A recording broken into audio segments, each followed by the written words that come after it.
Tax में हम देखते हैं अलग अलग स्लैब होते हैं, तो जो सक्षम है उसके लिए ज्यादा हो, जो सक्षम नहीं है उसके लिए कम हो। कुछ इस तरह से क्या हम कोई स्ट्रक्चर इसमें बना सकते हैं? क्योंकि कम करने की बात हो रही है, जाहिर तौर पर जीओएम भी उस पर चर्चा करेगी, जीएसटी काउंसिल उस पर चर्चा करेगी और एक हल निकल कर आएगा। लेकिन अगर हम सुझाव देने की बात करें तो क्या हम इसको एक स्ट्रक्चर के रूप में देख सकते हैं कि जो गरीब हैं, ईडब्ल्यूएस वाले लोग हैं, उनको थोड़ा सा कम देना पड़े या ना देना पड़े, जो समृद्ध लोग हैं वो ज्यादा दे दें? क्या है कि जब जीएसटी खत्म करे ये डिमांड की है, तो मालूम है कि खत्म तो होगा नहीं। हम हर बार कहते हैं कि अगर किसी सैनिक को पिस्तौल चाहिए तो वो बोलता है मुझे तोफ दीजिए। तो वैसे ही पहले तो तोफ मांगिए तब कहीं पिस्तौल मिलेगी।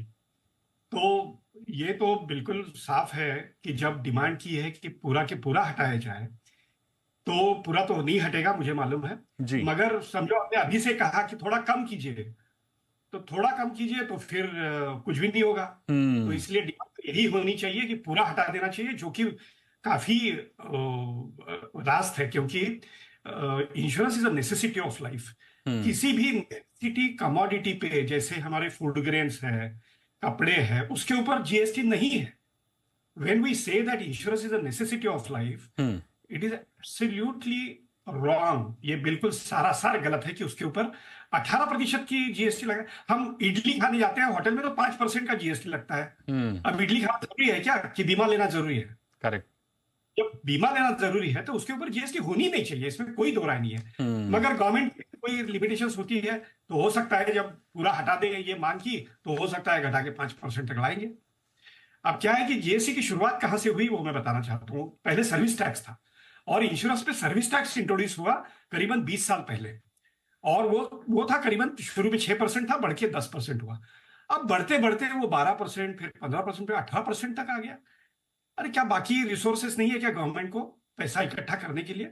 और इंश्योरेंस सेक्टर ऐसा है कि जो कंपलसरी 50% अपना सरप्लस जो है वो गवर्नमेंट सिक्योरिटीज में लगाता है। दूसरा कौन सा सेक्टर लगाता है? और जो पैसा गवर्नमेंट सिक्योरिटी में लगेगा वो इंफ्रास्ट्रक्चर में, पोर्ट्स में, और हॉस्पिटल्स में, स्कूल्स में, ये इंफ्रास्ट्रक्चर बिल्डअप करने के लिए गवर्नमेंट को आसानी होती है। पहले तो एटीसी का रिलीफ तो मिलता था, अब न्यू टैक्स रिजीम में तो वो भी चला गया। तो कहने का मतलब है कि हमें करना क्या है, हमारा एम क्या है कि हर एक के पास बीमा होना चाहिए बाय 2047।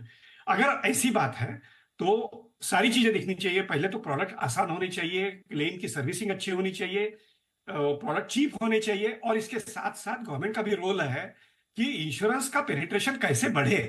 ये कोई सिर्फ इंश्योरेंस कंपनी या रेगुलेटर का काम नहीं है, ये तो गवर्नमेंट का भी काम है।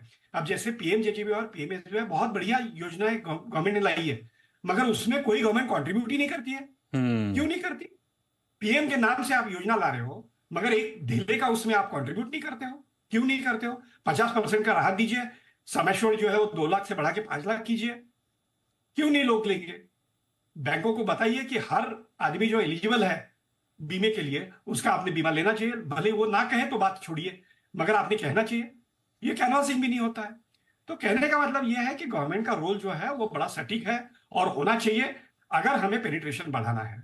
ये सिर्फ इंश्योरेंस कंपनीज, एजेंट और डिस्ट्रीब्यूटर्स का काम नहीं है। जब तक गवर्नमेंट इनिशिएटिव नहीं लेती है तब करेक्ट। तक पेनिट्रेशन बढ़ नहीं सकता है।